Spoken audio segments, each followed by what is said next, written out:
A lot of times you don't have an idea for something, but you've got a deadline.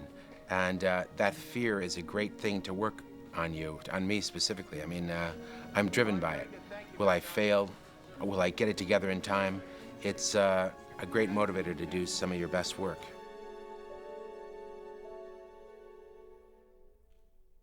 I think one of the really striking things about Sam, and maybe you know, is that he's the audience. He watches the movie and makes the movie for the audience, and identifies with the characters, and is really thinking about, you know, the rhythms of the movie and how the movie's going to play for himself as an audience. Got it now. Good. That was good. All right, that's a print. Spider-Man and Sam Raimi are the same thing to me. You know, it comes from him. It's his vision. Kids come to this picture, and Spider-Man is their hero. And I'm not talking about because of the first movie. I just mean anyone you put in a superhero outfit and you play the heroic horns on the soundtrack, they are going to look up to as the hero. You just get that unearned. It's not fair, but it really is true. So you have an obligation to bring your character to the level that's worth their admiration. You get it without having paid for it. So the job of making the movie in some way is paying for it. Sam, I need you to take a look at this and put your masterful eye to the choice of locations that we have. All right, so let's take a look. Let's take a look with the audience. Let them help make Spider-Man.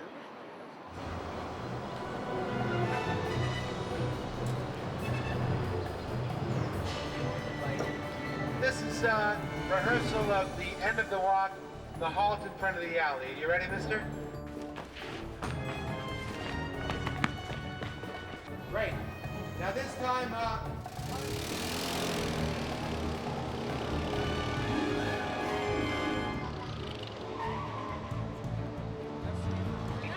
ready, and action.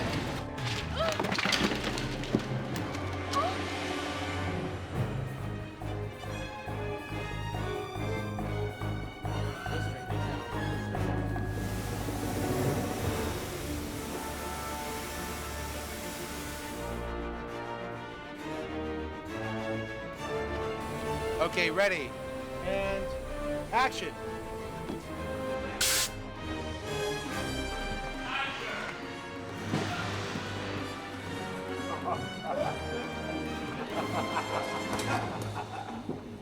And now for the main event. Give me the blue light, Rosie.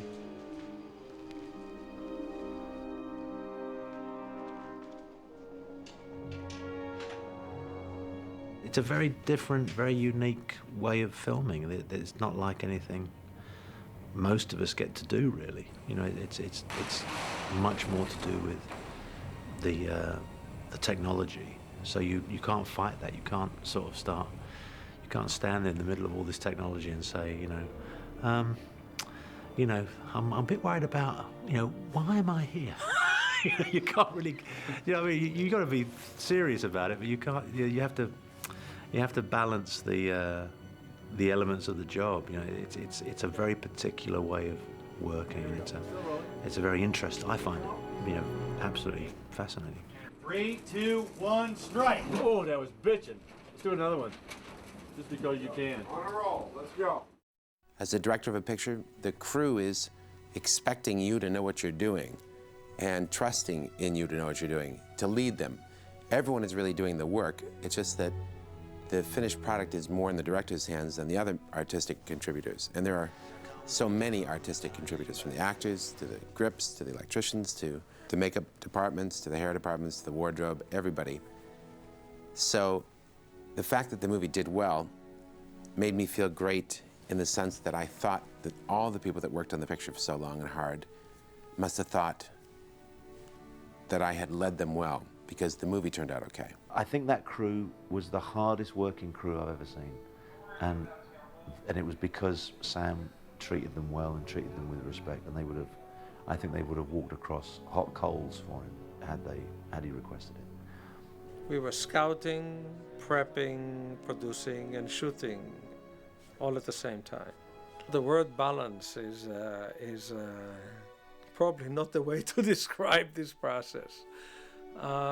We were on a timetable. Actually, the movie was supposed to be out in May. I think the sense of community and one vision obviously has to come from the director. It really comes from Sam, who has a very clear vision and is a very good communicator of that vision. He is willing them to life, concentrating, and now this one trembles and the other, and they start to rise up, up, up to the top. And now one or two of you notice the monitor, images of yourselves, and now he opens his eyes and steps down. My smart arms are controlled by my brain through a neural link. He's very, very concerned with telling the right story and telling the story well. And so there's in both Spider-Man 1 and 2, I think there's a great balance between the huge kind of money shots and those moments of tenderness or moments of great intimacy. Do you love me or not? He's not going for a conventional, love story. Or you have to have those moments that everybody clings on to, but then he'll completely take you off guard in the next moment.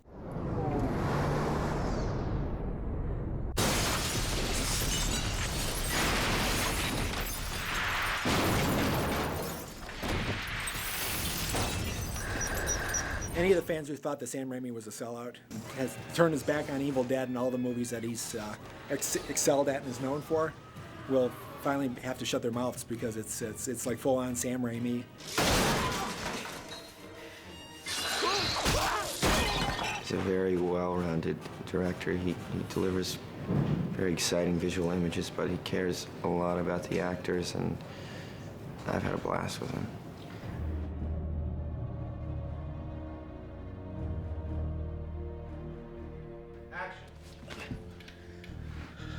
Peter.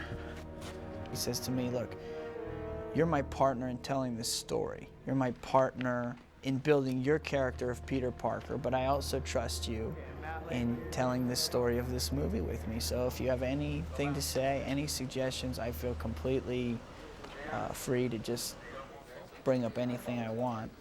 Yeah. No, I want you to do it the way I want you to do it. You're gonna do it the way I want you to do it. When I say jump, you say what color?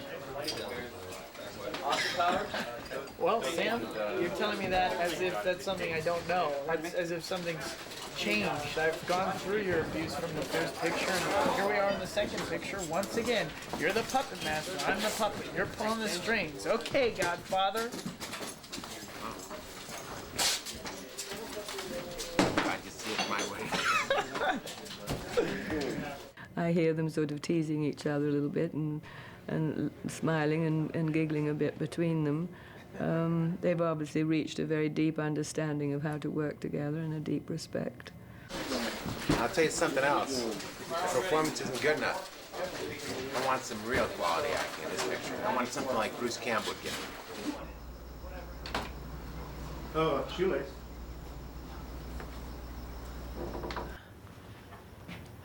You might want to...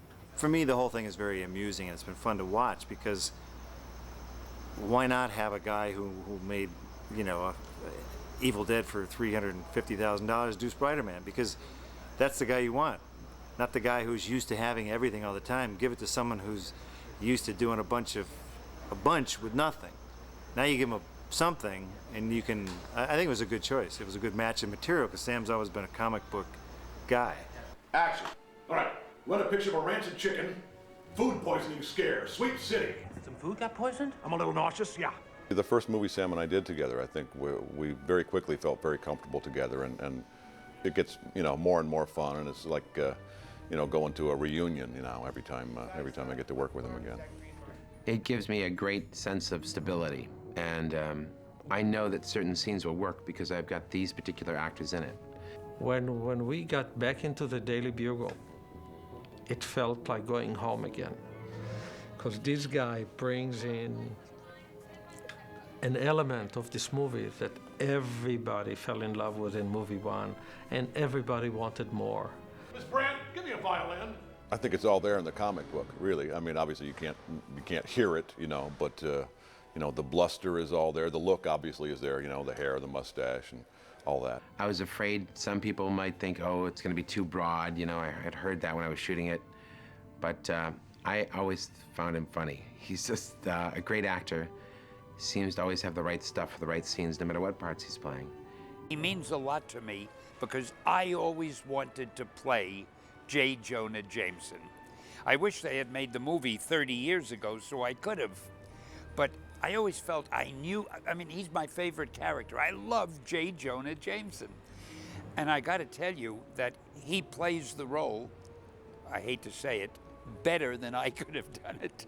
I mean, he is wonderful. He has captured Jameson perfectly. It was a throwback almost to those, the 40s, the 50s, that kind of, you know, fast-talking newsroom, you know, chatter. And I spent a couple days at the New York Post and you know, obviously a much more contemporary setting, you know. But that vibe of that sort of, you know, hectic, especially as the deadline nears, you know, as you get later in the day, the activity level gets really amped up, you know, and that style just sort of seemed to lend itself. We got 6 minutes to deadline, Jonah. We need page 1. The dean of the university's furious. Why? Your article said that he wasn't even fit to teach kindergarten. Sam is, to a large degree, an actor himself, though he doesn't really act, but he acts in his mind. In other words, he sees, I think he sees the characters that way, it seems to me. So then when he gets to set, he's got an idea of the rhythm and the pace, and he just plugs the actors in who can do that for him.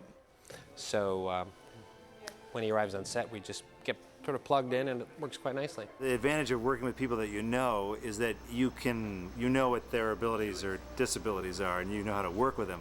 The bad news is that, you know, now that Sam's got the guys sometimes that he wants, he can bring them in. He also feels that he can browbeat him now too. Bruce said, you know, Sam's great, except he's got this strange thing for verbal and physical abuse, and he beat Bruce with a stick. No, Bill Me. Sam doesn't hit me or verbally abuse me quite as much as he did before because there's too many people standing around now. If your crew is only 6 people, you can do whatever you want to the lead actor. No one's going to tell. Anytime that Sam can throw something at me, he will.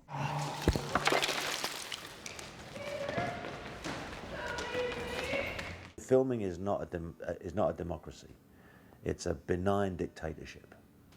And the boss is on the floor. The boss is the director. And the director sets the tone. Hey, you're going to do it like I tell you to do it, or you get off the set. Also, you mess this up again and you're off the set. That is the weirdest slice removal I've ever seen. I know, it's weird. Now, what on earth are you doing up there? Okay, so, Sam, I won't be spoken to in that manner. You talking back to me?